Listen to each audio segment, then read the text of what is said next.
Algérie. Vous êtes professeur des universités des sciences du langage et de traducologie des universités de Abou Zalia. Comment évaluez-vous la situation de Tamazight en Algérie? La question de la normalisation. Depuis 1995 jusqu'à 2002, elle s'est faite de manière empirique. Il n'y avait pas de méthode didactique spécifique. Il n'y avait pas non plus, et c'est ça le plus grave, il n'y avait pas de texte authentique de la langue pour faire un enseignement de la langue correctement. Après, plus particulièrement 2003, où il y a eu les premiers manuels scolaires Tamazight, les premiers manuels étaient lacunaires. On enseigne une langue dont on n'a pas choisi la bonne norme. Ce n'est pas une langue native, ce n'est pas une langue maternelle. Mais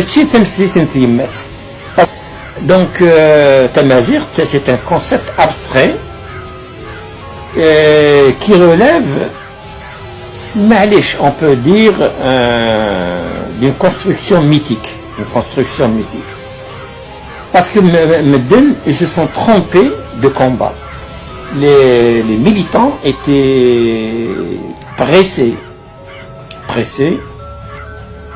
pressurés, nous dirons. L'idée fondatrice était une idée mythique, c'est l'unification.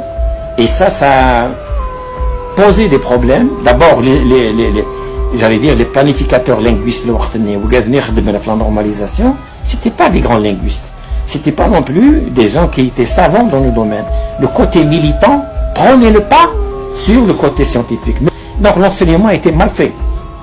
Et on a eu en Kabylie, il y a eu même des articles de presse, etc. sur ça. En Kabylie, il y avait des gens qui avaient refusé d'accepter l'enseignement de Tamazight. J'avoue, je ne suis pas prophète, mais j'avoue que je l'ai dit dans les années 80.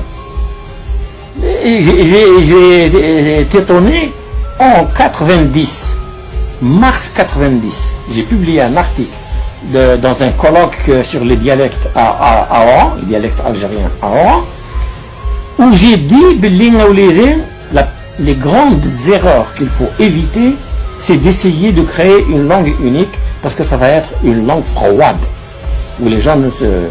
Donc, quand tu fais un